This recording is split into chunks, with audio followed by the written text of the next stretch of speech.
Halo guys, kembali lagi sama Mimin di channel Alur Cerita. Apa kabar nih kalian semua? Mimin doakan semoga sehat dan bahagia selalu ya. Kali ini Mimin bakal nerusin nih cerita apa saja yang ada di episode-episode yang sebelumnya. Jadi stay tune terus. Tia sangat amat sedih karena pernikahannya ditunda gara-gara Hani kecelakaan. Di saat lain Tias juga terpukul dan harus menundanya karena adik satu-satunya dan baru juga bertemu sudah harus kehilangan lagi. Tias kepikiran soal pernikahannya. Kenapa ini semua harus terjadi dan harus menundanya? Gino juga sama, sangat amat sedih karena pernikahannya ditunda dan kepikiran soal papanya yang bilang Gino salah memilih pendamping dan sudah dipermalukan. Begitu juga mamanya Gino bilang apakah kita akan tetap menerima dia menjadi calon menantu.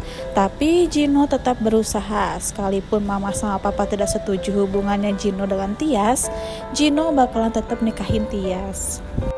Tias lagi ngajar nari nih ke anak-anak. Tiba-tiba kipasnya Tias terbang. Latihan nari pun diistirahatkan dulu sebentar.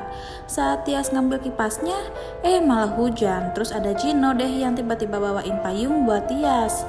Tias langsung kaget. Bukannya Gino lagi sibuk ya di Jakarta. Gino kayaknya ngasih surprise nih ke Tias. Gino baru pulang semalam dari Jakarta. Tias ngerasa kenapa Gino gak ngamarin Tias ya? Gino ini sengaja kan mau bikin kejutan buat Tias. Ya mungkin karena Gino kangen sama Tias. Hati pikiran Gino gak bisa lepas dari Tias dan itu hal yang Gino gak bisa bohong. Tias gak tahu maksud Gino itu apa. Akhirnya Gino kasih tahu perasaan Gino ke Tias kalau Gino cinta sama Tias. Ya Gino tahu kita baru kenal 1 bulan, tapi yang harus Tias tahu dalam sebulan ini itu udah sangat-sangat cukup untuk yakinin hati Gino kalau Tias itu perempuan yang Gino cintai, yang Gino harapin seumur hidup Gino, dan Gino sangat berharap Tias juga perempuan yang terakhir dalam hidup Gino. Akhirnya Gino nembak Tias untuk jadi pacarnya Gino. Tapi Tias seperti akan menolak cintanya Gio. Gino minta maaf dengan kata-kata Gino yang tadi dibicarakan karena Gino cuma ingin mengutarakan saja. Gino janji gak akan ganggu Tias lagi dan akan menjauh dari Tias. Gino nyuruh Tias buat lupain kata-kata yang tadi Gino bicarakan. Gino minta maaf dan kasihin payung itu ke Tias supaya tidak kehujanan.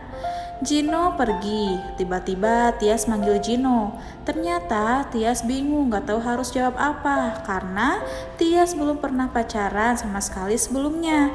Gino kaget dan bingung dan bilang tapi Tias ngerasain perasaan yang sama seperti Gino rasain gak? Ternyata Tias juga punya perasaan yang sama.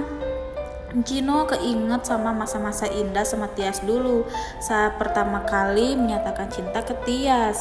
Gino benar-benar terpukul dan benar-benar cinta sayang tulus sama Tias. Gino tahu kalau Tias itu benar-benar sayang sama adiknya yaitu Hani. Tapi Gino adalah laki-laki yang cinta sama Tias, yang sangat cinta sama Tias dan gak mau kehilangan Tias. Harusnya hari ini Tias dan Gio itu sudah menikah. Gino jadi laki-laki yang sempurna karena sudah jadi suami Tias yang paling bahagia di dunia ini seharusnya. Tapi pada kenyataannya sekarang tapi enggak deh, Gino gak akan nyerah gitu aja. Gino akan terus berusaha ngelakuin semuanya, yakin ke orang tuanya Gino bahwa Tias yang terbaik buat Gino. Buat hidup Gino, kita akan tetap menikah. Gino sayang banget sama Tias. Tias harus tahu itu. Nah, gimana nih guys? Apakah orang tuanya Gino bakalan tetap menerima Tias sebagai menantunya? Makanya pantengin terus channel ini karena Mimin akan terus menceritakan episode-episode yang selanjutnya. Jadi, terima kasih sudah menonton video ini. Sampai jumpa lagi.